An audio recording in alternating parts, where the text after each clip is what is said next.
We even had a field trip when we went to Hot Springs and we did a ghost hunting. So I mean, it was part of our writers group. We wanted to see what does a ghost hunter do, and where do they go, and what are you seeing, and what kind of tools are you using? And it was hysterical. It was so much fun. And supposedly the Belle de Rose in Hot Springs, which is a hotel, is haunted, and so we spent the weekend there. And we talked to the ghost hunters, and we went on a ghost hunt, and we wandered through a cemetery at night, and we got the authentic experience so that we could all of us write a paranormal book about ghost hunting, ghost hunters. Now let me go back to the introduction a little bit here. We're primarily writing fiction. I know that somebody called earlier, and I don't even know if she made it. Is writing a knitting book. There are a lot of things that we're going to talk about that can translate to nonfiction as well, as far as publishing goes. So don't worry about it if you're here and you're thinking, I'm not writing fiction, I'm writing nonfiction, and what do you have to say that's going to relate to me? We will talk a little bit also about publishing as an industry, so that you'll see where we're coming from in that as well, and get some information that you can use. So what do you write about? Genres? I mean, she has a list of commercial genres. Primarily fiction. In her handout, a list that shows popular commercial genres.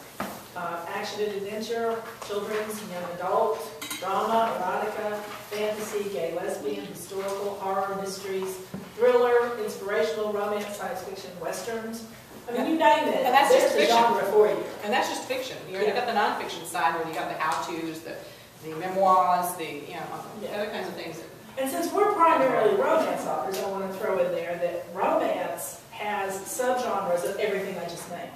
Right. You can have an inspirational romance, a thriller romance, a mystery romance. I mean, most romances aren't just about the characters, though you do have that. But it's about, there's something else going on. I write murder mystery romance novels. So that's one of the subgenres within the romance. I write murder mysteries. But romance is actually one of the most popular genres out there, and it sells significantly more than any other individual one. Statistics. I'm the accountant, okay? They expect me to come up with the numbers. Statistics. This is from 2009. Romance fiction sold 1.36 billion in estimated revenue. Okay. Religion inspirational sold 770 million. So, and it goes down from there. Mysteries, 674 million, and science fiction fantasy, 554 million. So it's a very popular genre. If you're interested in romance in particular, we will be discussing that at our next meeting, and you're welcome to come. And I'm not sure of exact numbers, but as far as paperback sales, romance is like 58% of the market. Something like that.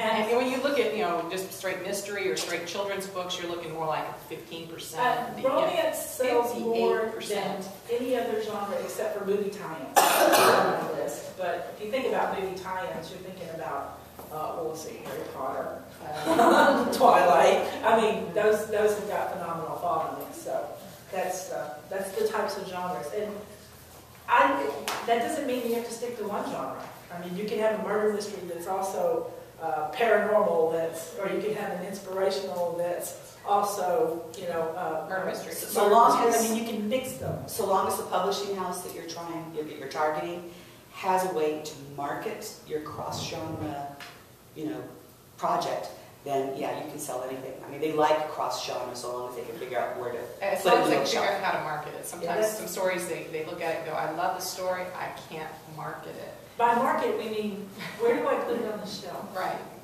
If you walk into a bookstore or a library, everything is broken up by it's this, it's this, it's this, it's this.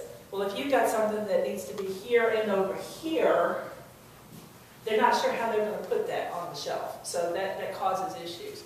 Now, we'll get into a little bit more when we talk about publishers.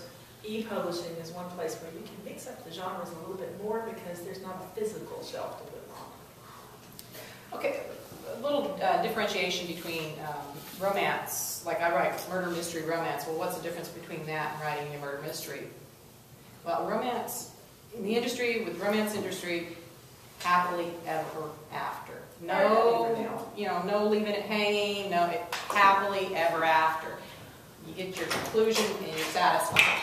That's why we write romance. We like to have that happily ever after. We got to know things, leave you hanging, or what was it, Message in a Bottle, where he dies in the end. It's like, that's not a romance, that's a tragedy. When Nicholas Sparks says, I'm not a romance writer, he's right. Yeah. Okay?